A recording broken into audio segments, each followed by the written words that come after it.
let's move on to chapter 10 in Daniel. And so please turn there.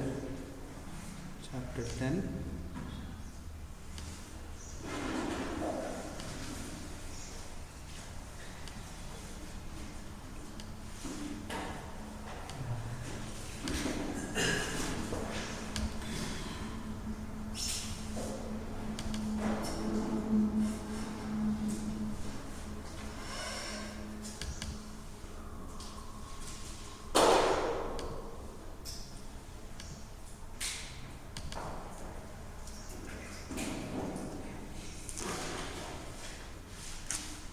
Okay. So Daniel chapter 10. Once again I am asking, before we move on to chapter 10, you should be clear in everything. Where did we start our study in Daniel? Can you tell me? Which chapter did we start with? Chapter 7. Why did we not start with chapter 1? Yeah, exactly. So we covered so far chapters 7, 8, 9. So if I ask you to preach on these, can you preach?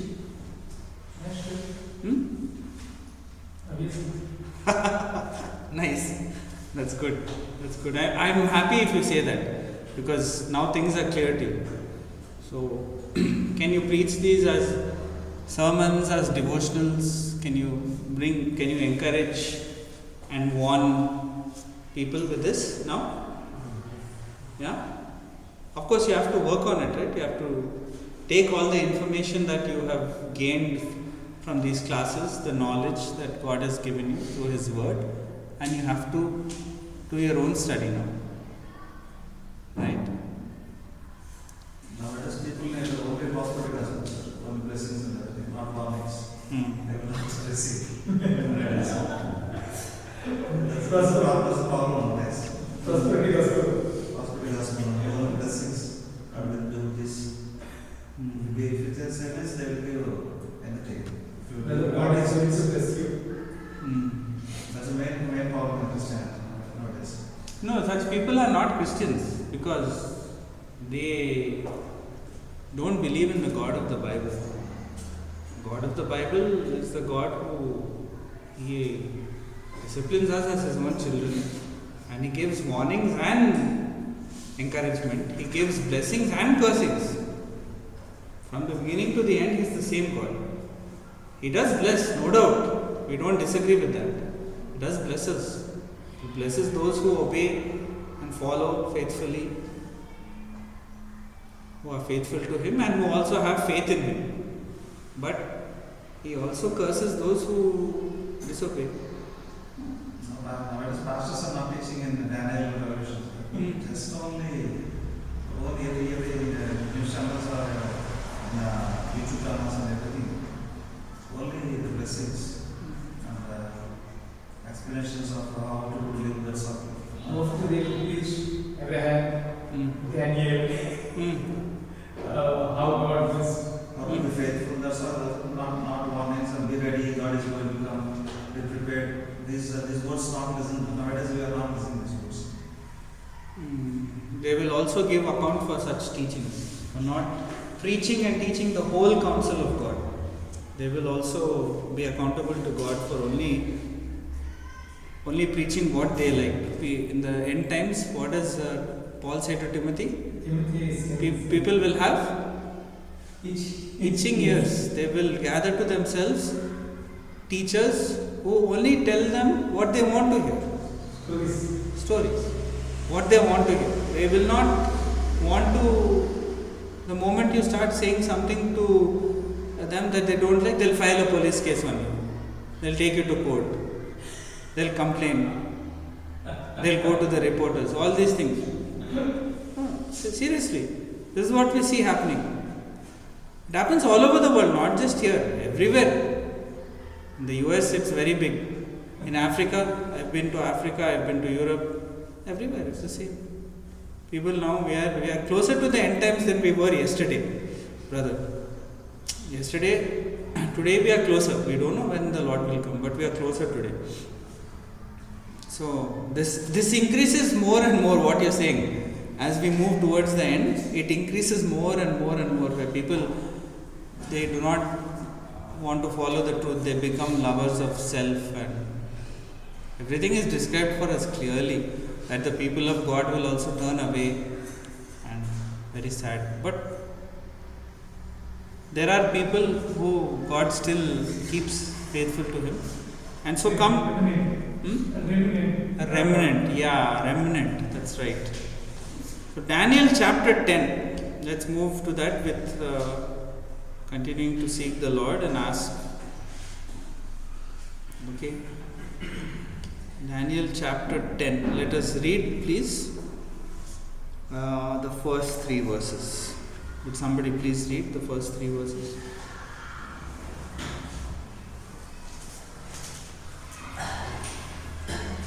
In the third year of Cyrus king of Persia, a message was revealed to Daniel, whose name was called Belshazzar. The message was true, but the appointed time was long, and he understood the message and had understanding of the vision. In those days, I, Daniel, was mourning 3 full weeks. I ate no pleasant food, no meat or wine came into my mouth, nor did I anoint myself at all, till 3 whole weeks are fulfilled. Yes. So this is, what is the time setting? It is the 3rd year of Cyrus. Why is it not the 3rd year of Darius? Why is it the 3rd year of Cyrus? Because Babylon lost to Persia. Babylon lost to Medo-Persia, now Medo-Persian king is. Correct, Medo-Persia. So why Cyrus? Why not Darius? It's Medo-Persia, no?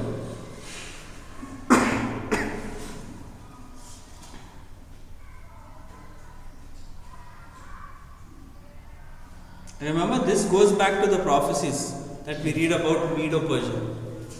Okay, tell me where you read about Medo-Persia. One horn out to another one. One horn out to another one. Yeah, exactly. That is in the vision of the chapter 8, the he goat and the ram, right? Okay, then where else? The bear. What about the bear? One side Raised. So that means that Persia outgrew Media. So you hear, we read about the 3rd year of King Cyrus of Persia. Thing was revealed to Daniel. Now the 3rd year of Cyrus, king of Persia, this means that already 2 years have passed since people have returned to Jerusalem. 2 years have passed already since people have returned to Jerusalem. At this time, this point in history, a word is revealed to Daniel. A word is revealed. Okay, what is this? We are going to find out. Presumably, it is about what has already happened. Let's see what this is. In the context, the revelation of, again coming back to 9:24 to 27, the 70 weeks, right? So let's see what happens. Is it connected to this 9:27 to 9:24 to 27 of Daniel, or is it different? Let's see.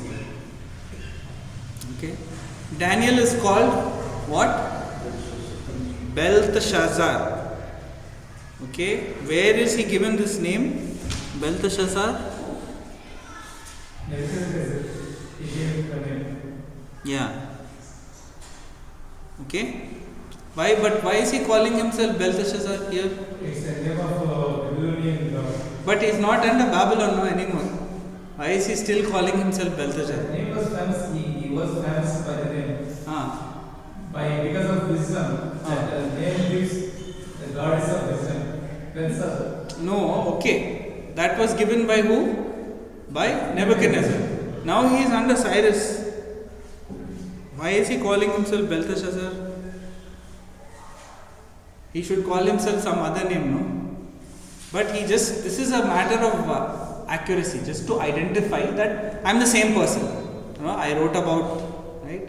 I was called Belteshazzar in chapter 1, and he continued to identify himself. So he wants to make sure that people know he's the same Daniel.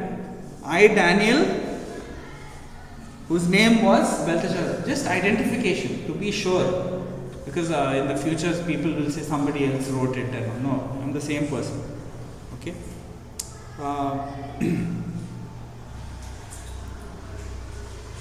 Okay, what does it say? Belteshazzar, the thing was true, but the appointed time was great, and he understood the thing, he had understanding of the vision. Okay?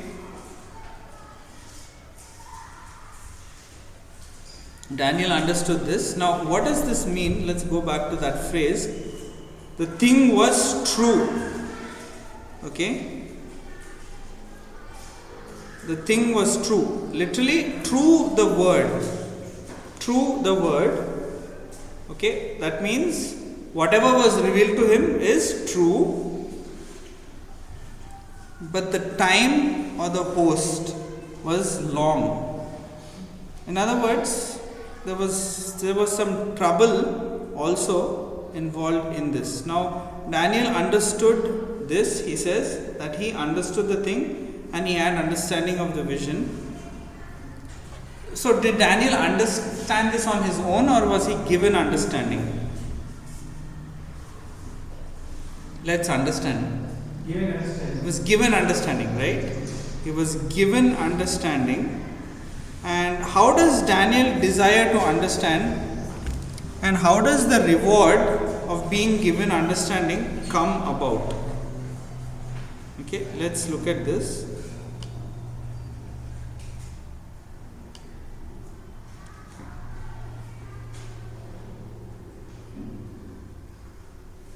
First, what happens? First, Daniel prays, right? What happens in the first year of Darius? Chapter 9. Please read the first verse of chapter 9. In the third year of the reign of King Belshazzar. No.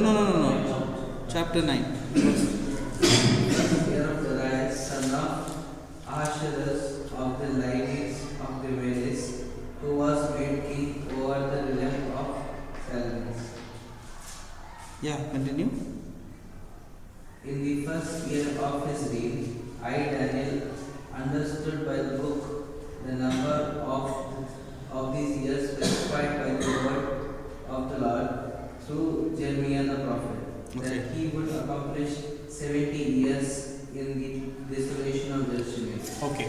So he first, then what does he do after that? He prays, right? He prays. As a result of his praying, what happens? He is given the understanding of the 70 weeks, which we just looked at. Then after that, coming from the first year of Darius, coming to the third year of Cyrus. Okay? Then what does he do? He again wants to understand more. He still wants to understand. From the first year of Darius, now coming to the third year of Cyrus. First he prayed, then he was given a revelation, then he still wants to understand. So in order to understand further, what does Daniel do? What does he do? What does verse 2 say of chapter 10? Morning. 3 full weeks I ate. He didn't eat, he didn't drink. In other words, he fasted. He fasted. So first he prayed in the first year of Darius. He was given the revelation about the 70 weeks. Then again, you come down to 2 years later. 2 years later, after they went back to Jerusalem, now he does what? He fasts to get more understanding. He seeks God. Then he is given understanding. He is given understanding. That is the process. So it's a long thing.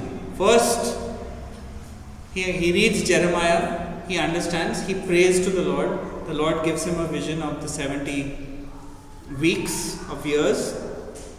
And then afterwards, 2 years pass. and he wants to understand more. Is he done? Does he say, okay, I am finished, I know everything? No, he wants to understand more. So he fasts and he prays more. And then he is given more understanding. He sees a vision of the Lord after the fast and before the explanation, and he is going to now be given an explanation. In the 4 and 20th day, that is to say in the 24th day of the first month, okay, he is going to be given an explanation. See, for 3 weeks, now we are back to weeks of days, not weeks of years. Did Daniel fast for 3 weeks of years? What would have happened if he fasted for 3 weeks of years? Huh? He would have died. Not could have. He would have died, definitely. But he fasted for 3 weeks of days. Okay. Why? Why did he fast?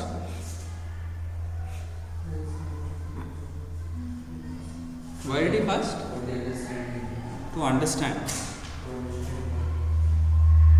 To understand. To humble himself before God. But also because of his people. Okay. Where were his people right now? As Daniel is fasting and praying, currently where are his people? No more captivity. Remember, this is 2 years since they have 2 years since they have returned to Jerusalem. And what are they doing in Jerusalem? What are they building? The temple, the wall. And as they are building, what is happening to them? From who? Yeah, Sanballat, Tobiah, Geshem, all of these people. So he is fasting and praying on their behalf as well. So we read of this in the same chapter, chapter 10 and verse 12. Fear not, Daniel, for from the first day that you set your heart to understand and to humble yourself before God, before your God, your words were heard and I have come. So here again we read of an angel coming to Daniel, right? And he tells Daniel, and he tells us rather, why Daniel is fasting. To understand all that was revealed to him, to humble himself before God, whom he was devoted to, but also for his people who were in Jerusalem, who were being opposed by wicked men. So for 21 days, what would Daniel do? He would forego all of the good food and drink that was available to him. He would fast. And it shows even in his old age, Daniel is desperate before God to know more of who God is and what God's plans are and how he wanted to draw near to God. Then what happens as a result of this? Please read verses 4 to 9. Verses 4 to 9, please.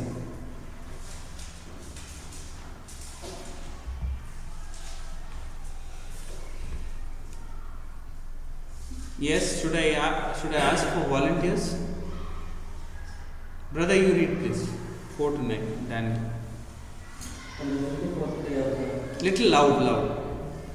On the 24th day of the first month, as I was standing on the bank of the river, that is the Tigris, I lifted up my eyes and looked, and behold a man clothed in linen, with a belt of fine gold from Upas around his waist. His body was like a beryl, his face like the appearance of the lightning, his eyes like flaming torches, his arms and legs like gleam of burnished bronze, and the sound of his words like the sound of multitude. And I heard Daniel alone saw the vision, but the men who were with me did not see the vision, but a great trembling fell upon them, and they fled to hide themselves. Yeah.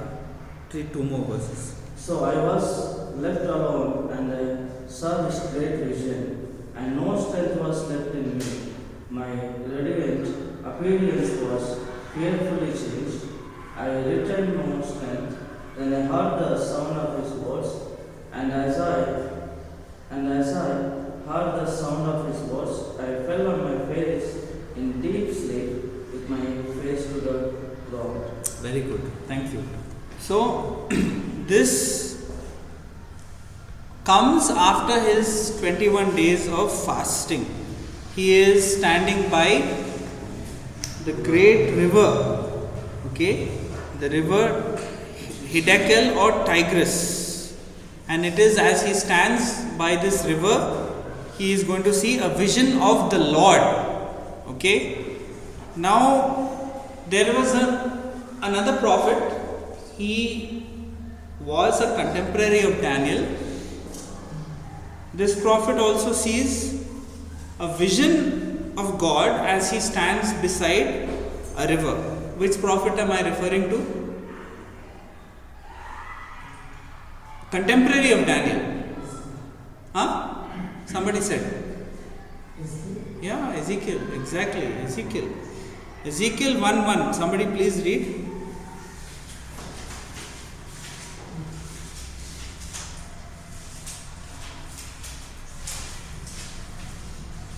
Now it came to pass in the 5th year, in the 4th month, on the 5th day, on the month, I was among the captives by the river Chebar, that the heavens were opened and I saw visions from God. Yeah. So Ezekiel there is standing by the river Kibar. The river Kibar, and he sees a vision. So there is something about rivers and the manifestations of God to his chosen vessels. Rivers and great manifestations of God. We see it here. You read of the river Tigris, and then in Ezekiel you read of the river Kibar. In the river, in the book of Revelation, we will read of the river Euphrates. Then you go back to Genesis chapter 32. A great event happened in Genesis chapter 32. What is that? It was also by a river, and the river was named Yabok. Yes. What happened there? Jacob. Jacob wrestled with God, right? That was also a river. So there's something about rivers. That doesn't mean you have to go and find a river. God may not appear to you if you just stand by a river. Okay, if He leads you to the river and there you see something, that's different. But just something to observe. Okay, so there is a river here also where Daniel is standing beside the river Tigris. So the river. Darius is son of Ashurastan. These are the husband of Esther. Both are same or not? That's a good question. It's a that is what we said in a previous class, that these are not necessarily names of the kings, they're titles. But why I have this question, if we check 5th chapter 6 verse 1, it speaks like this. He appointed 120 princes to rule over. And his kingdom also having 120. Yeah, it's very possible. You have to look at the timeline of their history and see whether it matches. Surely, I think, because they are taken to captivity to the land of Babylon also, Persia government also. Their Esther is there, and both things are happening parallelly.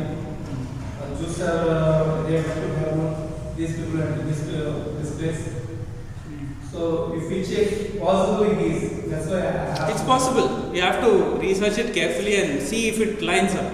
If it is wonderful, doesn't change anything. It only it confirms things for us, right? It is confirming. That's why I have. Yeah.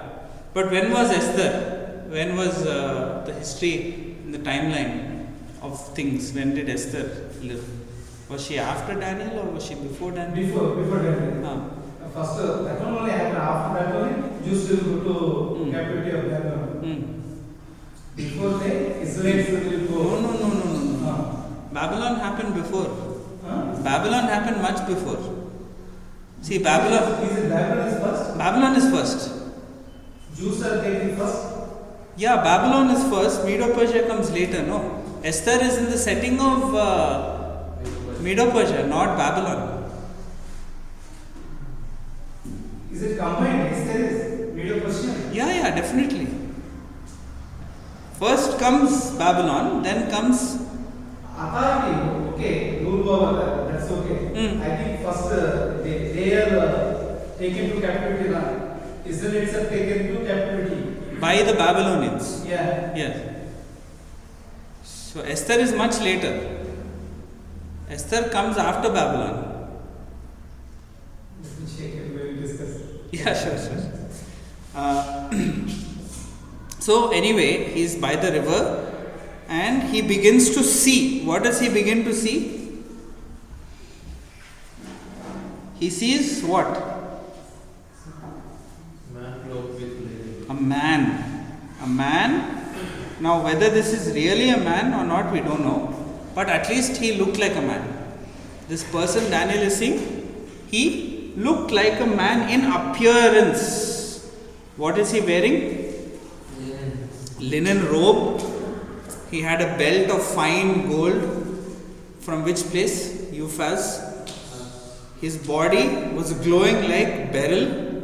Beryl is a yellow jasper, gold colored stone. It's glowing like that. His face is bright as lightning. His eyes are like fire. Arms and feet are like polished bronze or brass. And his voice is roaring like thunder. So just keep in mind this person that Daniel sees, this man that Daniel sees, and who is he? Jesus Christ. Christ. Yeah. How do we know this? Like Revelation chapter 1. Yes. It's the Lord Jesus who Daniel is seeing. Okay. Now, what happens here? Things slow down in the text.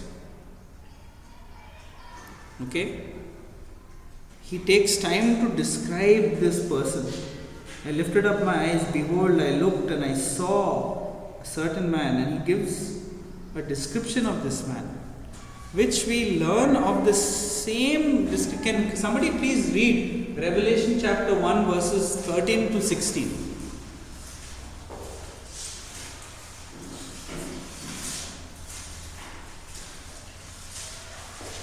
And in the midst of 7 lampstands, one like the Son of Man, clothed with the garment down to the feet, and girded about the chest with a golden band. Said that his hair were white like wool, as white as snow, and his eyes like a flame of fire. His feet were like fine brass, and it is refined in a furnace, and his voice was sound of many waters. We had in his right hand 7 stars. Out of his mouth went sharp, 2-edged sword, and his countenance and was like sun shining in his strength. Yeah. So, again read the description here in Daniel 10, 4 and 4, 10, 5 and 6, please. And I lifted my eyes and looked, and behold, a certain man clothed in linen, whose waist was fitted with gold of Uphaz, and his body was like beryl, his face like the appearance of lightning, his eyes torches of fire, his arms and feet burnished bronze in color, and his sound and his voice is like the voice of one. So, isn't the description strikingly similar? Yes? So, in Revelation, we know very clearly who the person is. It's the Lord Jesus Christ. And the same description here, very, very similar, almost similar description here in Daniel, necessitates that this person is the Lord Jesus Christ himself, although not mentioned by name, but by description we know him to be the very same person. Okay, it's only here we are told in the very next verse, I alone saw the vision, the men who were with me did not see the vision. So in other words, Daniel was not alone by the river. There were other people with him. Okay, maybe his companions, maybe his security guards, maybe his servants, we don't know. But there were other people with him, but only Daniel saw the Lord. What does this tell us? This vision was only for Daniel, who set his heart on God, on understanding God, His ways, and humbling himself before God. It is only Daniel, remember, who is what? Greatly beloved by God. The other people who are along with Daniel do not see what Daniel sees. Instead of that, what happens? What does it say? Instead of seeing the vision, what happens to these other people who are with Daniel?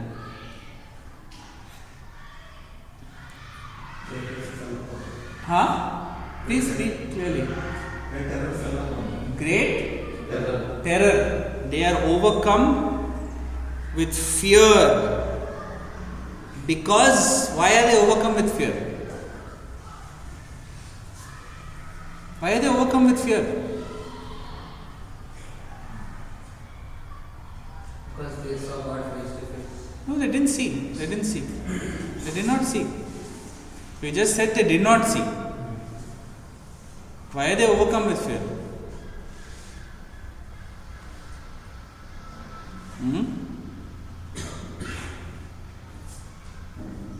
What causes them to be overcome? Yes, please answer. You are saying it right? Say. If you are always going to be shy and not answer, then it is not good. You have to say it even if it's wrong, no problem. They are watching Daniel. They are watching Daniel. Okay. And his expression. They can't see. They can't see what Daniel sees. Oh, it's Daniel says, I alone saw the vision. But did they feel something? They felt the presence of the Lord. And so they were overcome by fear. Okay, look at what it says. The men that were with me did not see the vision, but a great quaking fell upon them, trembling, so that they fled to hide themselves. They hid themselves from the presence of the Lord. Okay? Daniel hears what the Lord says. We are never told what he heard from the Lord. But definitely, the presence of the Lord is felt here, both by Daniel and by the people. But only Daniel sees, the rest don't. And what does Daniel himself experiences? I was left alone. Why was he left alone? The others went to hide. I was left alone, and there remained no strength in me. Okay, he passes out, he falls to the ground. Right? Almost like he faints, no strength left in him. And the Lord is revealed to Daniel. Okay, so he sees what?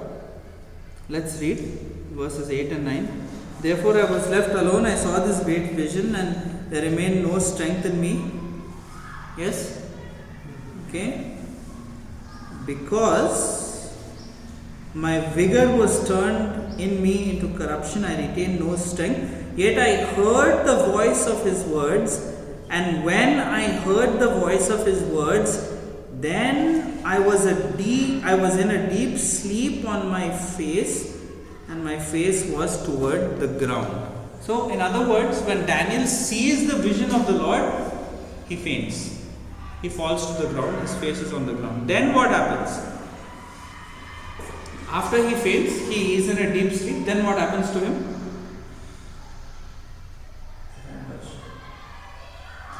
In the deep sleep,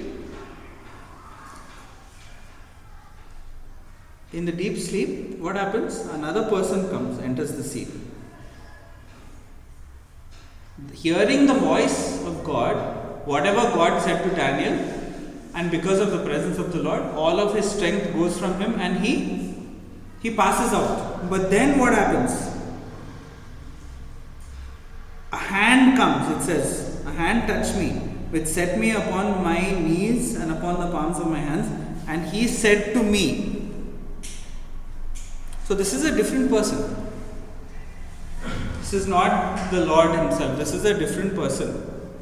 How do we know this is a different person?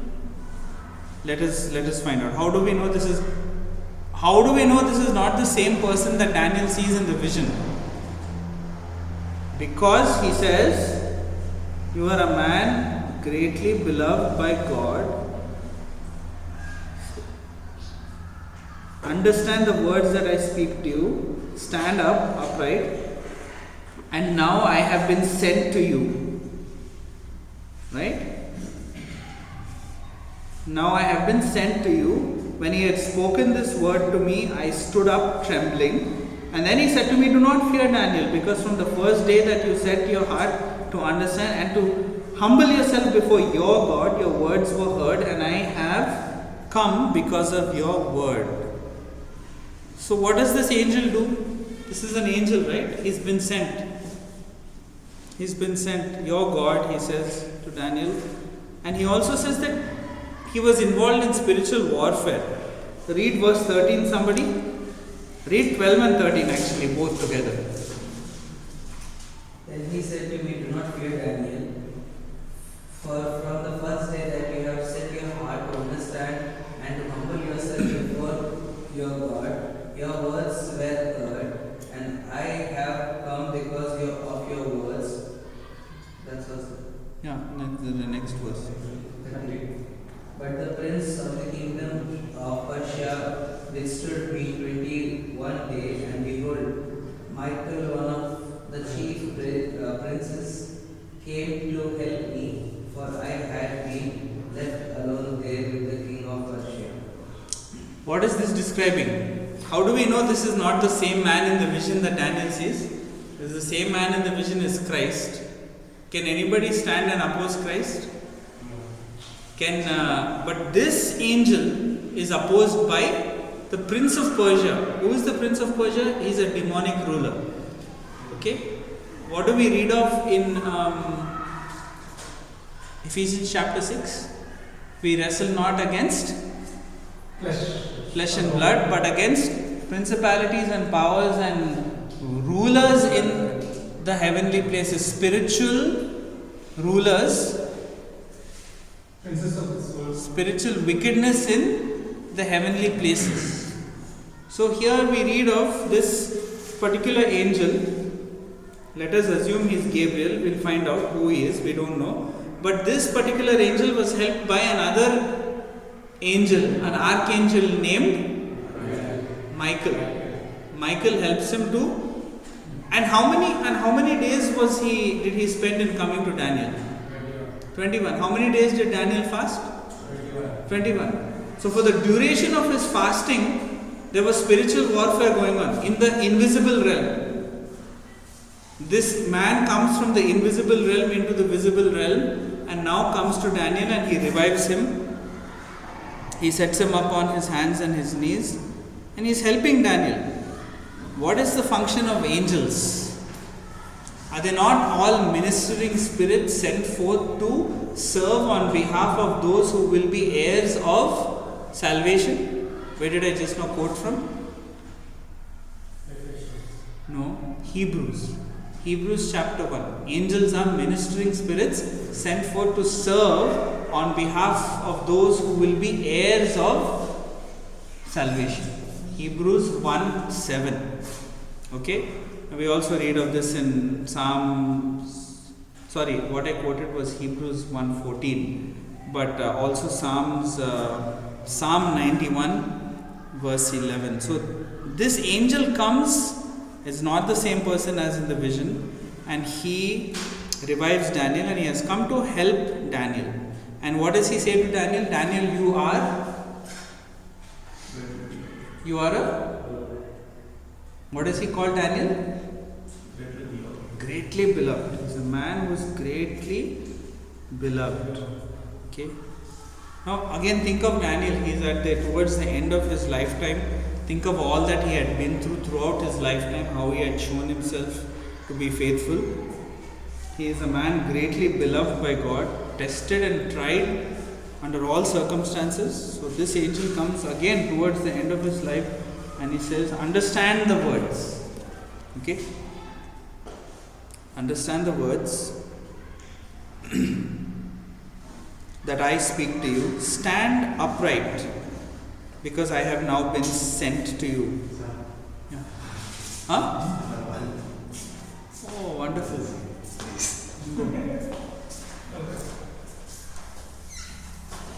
Please come soon.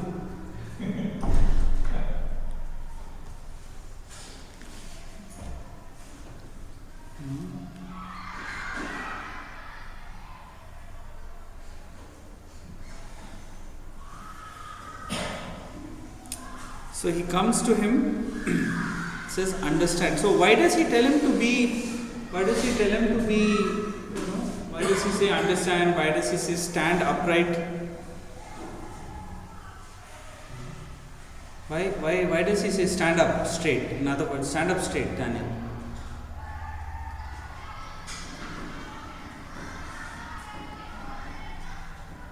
Why? Because of God's appearance is different also. Yeah, but Daniel was, remember, he was trembling, he was on his hands and he was on his knees. Now he wants him to just, stand up, listen carefully, be attentive to what I am about to say to you. Okay? He's supposed to be attentive. What does he say to Daniel? Do not fear. Okay, do not fear. He seeks to comfort Daniel. Okay? And he also acknowledges his 21 days of seeking God from the first day that you set your heart to understand and humble yourselves. Again, 21 days of fasting. Daniel was praying and asking for an explanation. Again, an angel comes as an answer here. Now, this angel, what are we told? What are we told about his journey? From the first day, that you set your heart to understand and to humble yourself before your God, your words were heard, and I have come for your words. In other words, he set out on the first day through the spiritual realms, from the presence of God. He is sent, but he did not reach immediately. Why did he not reach immediately? Was there traffic? Fullness of time. No. The reason is given, no. The king of Persia. What did he do to him? The opposite. He opposed him, exactly. That's why he didn't reach immediately. There was spiritual opposition. Sometimes we think, why don't answers come immediately from God? Why? Is God opposed? No. God cannot be opposed by anybody, right? God and Christ. There is no rival. There is nobody who can match God. But we are opposed, right? And angels are not God. They are also opposed. So sometimes we wait and things take time to come because of spiritual warfare. But did Daniel give up? He continued to pray, right, through the 21 days. And what happened at the end of 21 days? At the end of 21 days, what happens? The angel comes. Okay, so the invisible realm becomes visible to Daniel. He sees. First he saw the vision of the Lord. Only Daniel saw the vision of the Lord. Then he sees the angel. And the angel came to give an explanation to Daniel. For 21 For 21 days, he tells Daniel he was withstood, he was opposed by the prince of the kingdom of Persia. The prince of the kingdom of Persia. The fact that he says prince here tells us that there is hierarchy even within the spiritual realm. This is giving us an insight into the invisible world. There are holy angels, there are also fallen angels, and there is rank and order among the angels. Both the holy angels of God and the fallen angels, there is rank and there is order. Again, back to Ephesians chapter 6 verse 12. And how Paul tells us that we, as the children of God, we wrestle against these various spiritual forces. So this prince of Persia, he stood as an obstacle, he withstood, he opposed the coming of this angel. So remember we from Daniel chapter 7, we got the principle that behind every earthly ruler is also a heavenly ruler, a heavenly agent or an evil spirit that is bent on influencing that ruler. Okay, behind every earthly ruler is a heavenly ruler, a heavenly agent, a spirit being who seeks to do what? Seeks to influence the earthly ruler in some way or the other. So, which is why we should do what? Okay, you know this. Now, what will you do with this? You know that behind every earthly ruler there is some spiritual force, spiritual, either an evil being or as we see here, an angelic being, a holy angel trying to influence this. So what do you do? If you know this, what do you do? What should we do? Pray. For who? God, nothing. Yeah, pray to God, but for who? For the rulers. For the rulers. Where do we get this injunction? Mayday. Huh? Mayday. No, where do we get this instruction? Yeah, in Timothy it is there. And Jeremiah also speaks the same thing in chapter 29. Timothy says specifically what? Pray for the rulers of this world. Yes. And pray for all the people. Why does he say it though? Because of this. That's what I'm trying to point out and connect. Timothy is told by Paul, pray first of all, then pray for who? Pray for those who are ruling over you. Right? Why are we supposed to pray for them? Because of this. Why are you supposed to pray for Prime Minister Modi and for Chief Minister?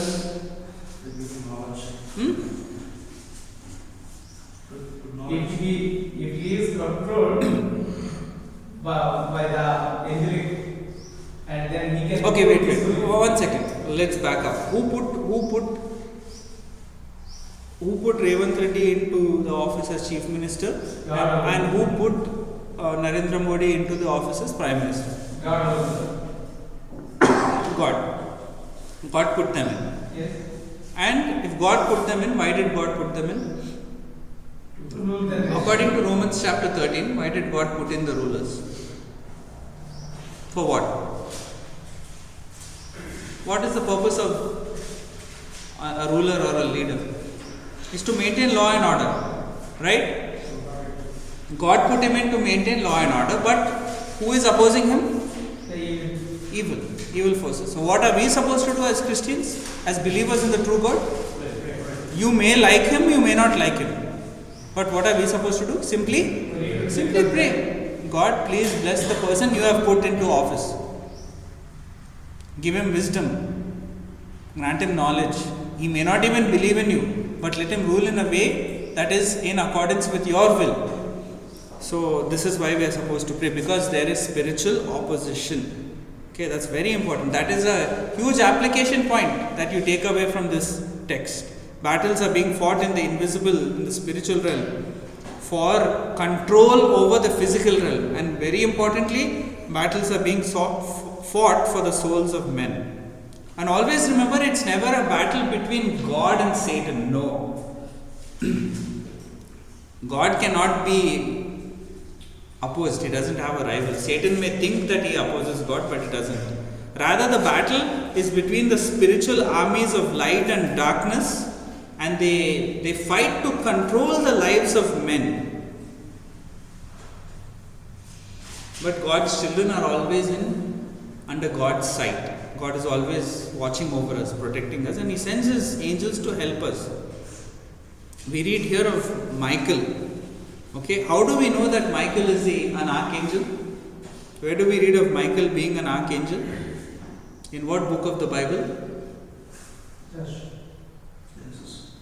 Michael the archangel comes to us? Joshua. No. Yes.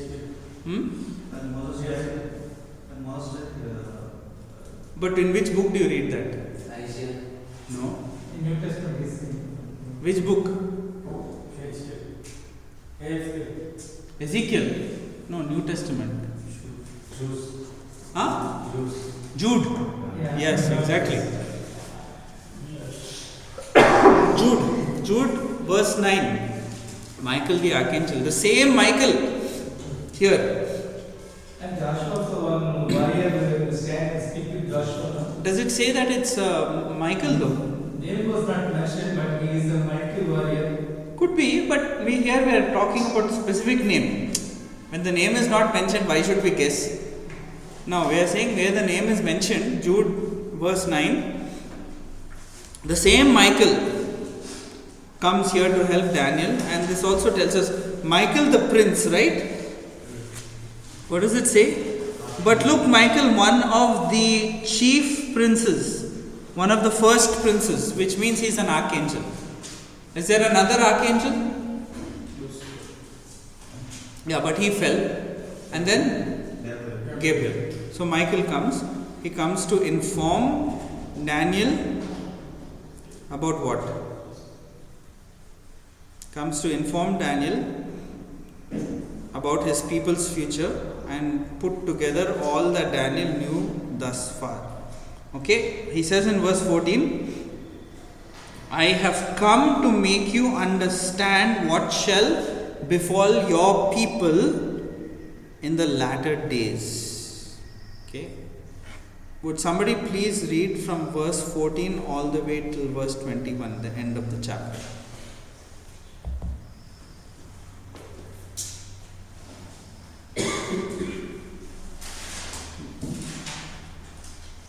Sundar, you read. Daniel chapter 10, verses 14 to 21. Now I have come to make you understand what will happen to your people in the latter days. For the vision refers to many days yet to come. When he had spoken such words to me, I turned my face toward the ground and became speechless. And suddenly, one having the likeness of the sons of men touched my lips. Then I opened my mouth and spoke, saying to him, who stood before me, my Lord, because of the vision my sorrows have overwhelmed me, and I have retained no strength. For how can the servant of my Lord talk with you, my Lord? As for me, no strength remains in me now, nor is any breath left in me. Then Okay. again, 1 second. You please read. Like the next few verses. 18 to 21. Then again, the one having the likeness of a man touched me and strengthened me. And he said, O man greatly beloved, fear not. Peace be to you. Be strong. Yes, be strong. So when he spoke to me, I was strengthened and said, let my Lord speak, for you have strengthened me. Then he said, do you know why I have come to you? And now I must return to fight with the prince of Persia. And when I have gone forth, indeed the prince of Greece will come. But I will tell you what is noted in the scripture of truth. No one oppose me against his spirit, Michael, your prince. Yes. Okay. So, what's happening here? Daniel is overwhelmed because of this angelic visitor, because of this knowledge from the invisible world about the spiritual realm. So he is overwhelmed to the point that he is speechless. He is literally dumb. He cannot speak. End of verse 15. And then we read, for a second time the angel touches him. This time, what does the angel do? He touches what part of Daniel? His lips. Why does he touch his lips? Why does he touch his lips? So that he can now talk. Because he was so overwhelmed that he was tongue tied. He couldn't speak. But now for a second time we read the angel touches him, and here he talks. He starts talking.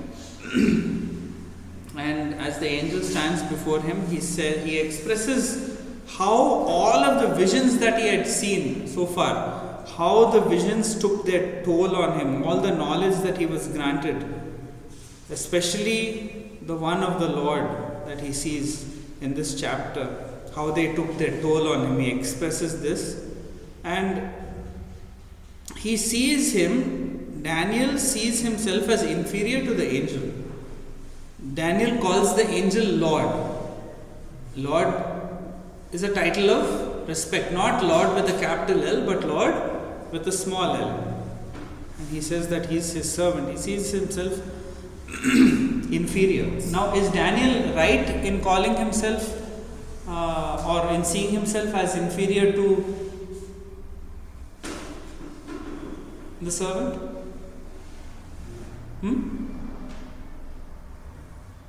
Is he right? This is a theological question. Is Daniel sees himself as inferior to the angel in this case. Is he right in doing so? And why? Somebody please read Psalm chapter 8 and verse 5.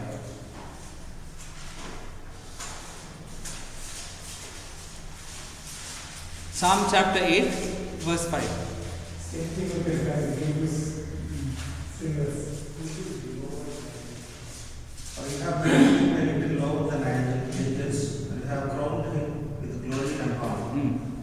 So man, in our current state, on this side of eternity, we are made a little lower than the angels. In the future, we will judge the angels, it also says later in the Bible. But for now, we are a little lower than the angels. And so Daniel sees himself rightly so, even unworthy to talk with the angel. And so, he has already talked about how weak he is. How can this servant of my Lord talk with this my Lord? And he says, no strength remains. He's already talked about how weak he is, and he continues to talk about his weakened state, which he has already talked about. And now for a third time, he is touched by the angel. Then there came again and touched me one in appearance like the Son of Man, and he strengthened me. And what does he say?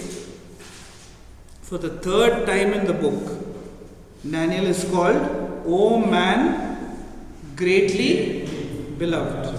For the third time in the book. And he says, fear not. Again, fear not. He's strengthening Daniel's mind and heart.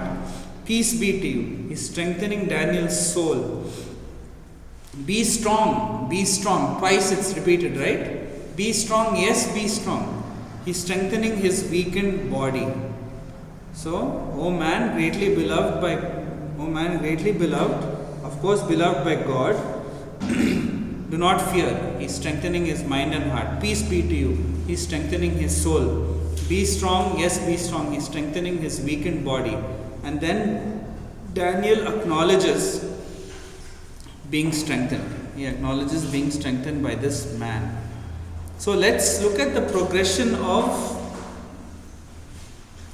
how Daniel is touched by an angel each time. What is the progression in outcomes in touches by the angel? The first time he is on his hands and knees, he stands trembling. The second time he is touched by an angel, he is able to open his mouth and talk. The third time he is touched by the angel, he is strengthened in every way. You see the progression?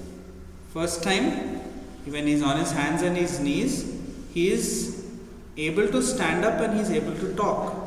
When he is on his hands and knees, he is able to stand up, but he is still trembling. The second time he is touched by the angel, what happens? What happens the second time he is touched by the angel? He opens his mouth and he talks. The third time, he is strengthened in every way, as we said. So, to be strengthened spiritually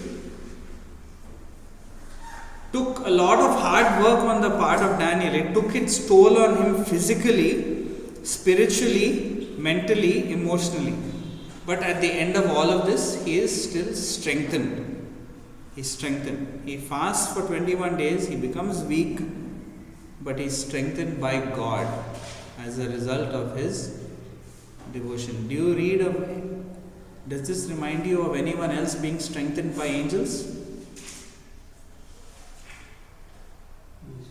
Yes. When? When was he strengthened by angels? Did he also face opposition in the spiritual realm? When? He said it, you should know the answer now. He said Jesus, you should also say when? 40 days? Where? In the wilderness. What happened there? When he was in a weak state, who opposed him? How did he oppose him? Through temptation. 3 specific temptations, right? But then what happens at the end of that? What are we told at the end of that? I believe it's in Luke, right? If I'm not mistaken. Is it in Luke or is it in Matthew? Where we're told.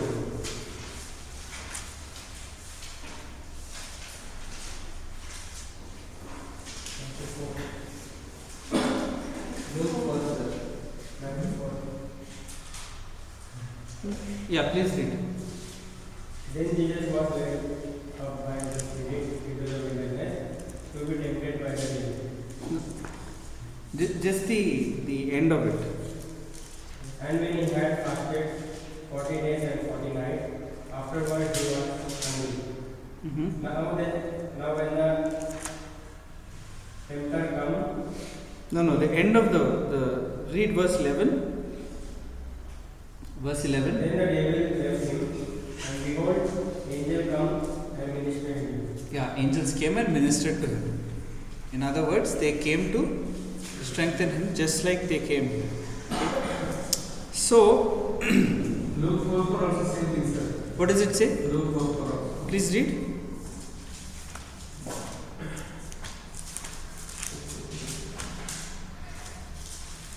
Please read Luke 4.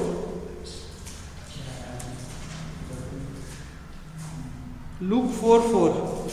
Yeah, here the angels are serving, it is not there. No. Yeah. That Matthew talks about, right? Yeah. So anyway, it's the same thing Daniel is experiencing here, and the Lord himself experiences it. And we see here Daniel is strengthened as a result of his devotion to God. Yeah. Faithfulness to God. God sends angels to strengthen him on the other side. Just like Jesus when he overcame the temptation of the devil. In the Gethsemane also. Yes. And so, we see that. So the Prince of Persia, we read of here, who withstands this angel. The Prince of Persia who withstands the angel is going to be replaced by who? What does the angel say? Prince of Persia will be replaced by who?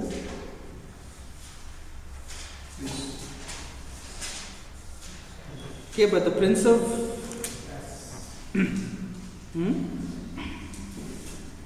O man greatly beloved, peace be unto you, be strong, yes, be strong, I was strengthened. Let my Lord speak, for you have strengthened me. Grace shall come. I will return to fight with the Prince of Persia. So this angel was on a round trip. First he came, said, I am going to return.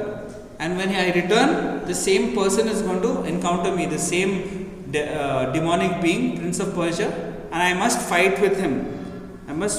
But then a new prince will come. Prince of Greece. Again it tells us, once the Prince of Persia is defeated, the country of Persia also goes. Then what happens? The demon of Greece comes and this country comes into power. Spirits over certain geographical territories. Every area has a good and evil spirit operative over it. So once this angel goes to fight and defeat the Prince of Persia, then the prince of Greece will take control, and this prince of Greece in the spiritual realm taking control would be evidenced in the physical realm. How? When the country of Greece comes into power, world power. And then we are told only Michael is a support to this angel. You read of this also in Revelation chapter 12. This is a cross reference for you. You can look at it later. Revelation chapter 12, because we are running out of time now. Now, I will show you that which is noted in the scripture of truth. And there is no one who stands with me. There is no one who strengthens me in these things except Michael, your prince. Michael, your prince. That means Michael is the one who is standing for the people of the Jews. Now he says, the explanation of this angel is going to follow. Where? In the next chapter. Okay. So what is the takeaway? Last few minutes of this and we end. What is the takeaway from this? Daniel chapter 10. The prince of Persia will be taken off. Yeah, no, what is the application, I should say? What is the application? Daniel fasts, right? He's an old man. Does he need to fast? And he's still living in a 86 to 90 years old. Yeah, but does he need to fast? No. He can just Yes, continue. of course. No, he doesn't need to. He does it out of his own devotion. Nobody told him to fast. He did it because he had a devotion towards God, so that he can be focused on understanding and knowing God and knowing His word and His plans.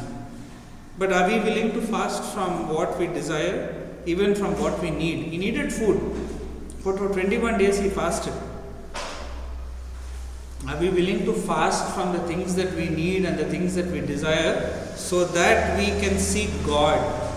So can we seek His will, seek His knowledge, so that we can know what God is doing in the realm of... How many of us would be willing to do that?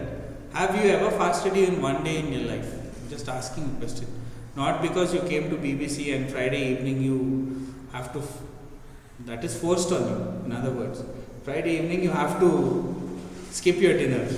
But have you ever fasted on your own without anybody telling you, or to seek God, to seek His will, to know what is going on in the spiritual realm? Because we have so many distractions these days, right? So many distractions in terms of technology, in terms of cell phones. Even we can fast from this itself. Because this has become a demonic device, actually. Really, people are using this for all sorts of demonic purposes, even Christians. So can we fast from this? Can we put it away? These are questions I'm asking not only to you, but even to myself in the presence of the Lord. So our amount of devotion to God, how precious God is to us, is evidenced in how much we desire to know Him.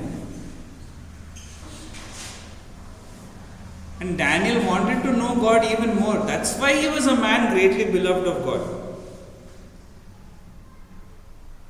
He was seeking God with all his heart. And yes, God loves all of us, right? As His children, if we are in Christ, God loves every one of us. But there are ones who are very special to God, greatly beloved.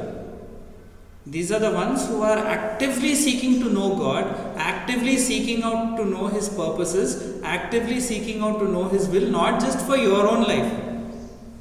Yeah, God, show me your will for my life. That is the general prayer everybody prays. But how many would pray, Lord, show me your will for your people, for the church in India, for the church in the world, for people in Hyderabad? That God gives special attention to, because we are not only concerned about our needs and desires, but we pray for the revival of the church, the revival of the country. Okay? So this is what we see in Daniel. That he is greatly beloved by God because his heart is very large. As a one who sought the Lord, as a one who was a prophet of the Lord, So God loved him very much. He was special. These days, can we have business like Daniel?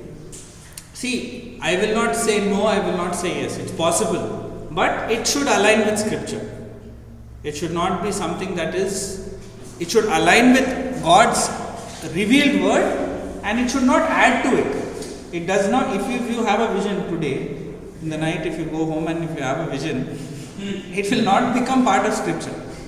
We understand that. It may be something to personally edify you, personally strengthen you, and it should be in line with revealed scripture and it will not be added to scripture. Okay. You got me? He may give you a dream, he may give you a vision. And you have to know that it is from the Lord and not from the Lord and discern the difference. Yes. That depends on your closeness with God and how well you are able to hear. But even if you do, and even when we do, we may be weakened by what we hear. So we know that in those times God will strengthen us. The point of everything is, of this chapter, chapter 9 also he is called a man greatly beloved by God, correct? Here in chapter 10 he is called greatly beloved by God twice. So the question that comes to us is it our aim, is it our goal to be ones who are greatly beloved of God? Literal translation of that is precious to God. Is it our aim to become those who are greatly beloved by God, like Daniel? Is that our aim? Or are we just wanting to finish our Bible college course, be done, go, finish, trouble people, get a degree, eat good food, normal life, get married, have children, grandchildren, die? Huh? Any properties. No, all those things, all of those things. Many are like to where few are there to minister God. Yeah, that's the question that Daniel now leaves with us. Will we be those who are greatly beloved by God in the end? What will we hear? Will we hear this, you're greatly beloved by God? We may not hear it in our lifetime, but at the end of our lifetime, what will we hear? If we have truly sought God with all our hearts, what will we hear? Well done, good and faithful servant. That is our goal. That will be enough for us. And we'll know that we were greatly beloved by the Lord. So my prayer for you, my prayer for me, for all of us is that we would be like this Daniel. Like God would give us the grace to love Him, and we would also be used by God for His purposes, not for our own, but for His purposes. And may He bless each of you, each of us, to that end. Is my prayer. Okay, Lord, thank you for preserving the text of Scripture for us so clearly, so wonderfully, and thank you, Spirit of God, for explaining things to us. If I have said anything that is not in keeping with your word, please let them forget it. But everything that has come from you today, let it remain and rest with us now and always until we see you in glory, face to face. Thank you for each brother and sister here. Bless them, I pray. And continue to be with us as we do our assignments, as we do our readings. Give us faithfulness to these things, so that being found faithful in small things, we might be entrusted with more, I pray. Thank you, Lord. We pray all this. Till we meet again next week in your will, keep us, bless us, we ask in Jesus' name.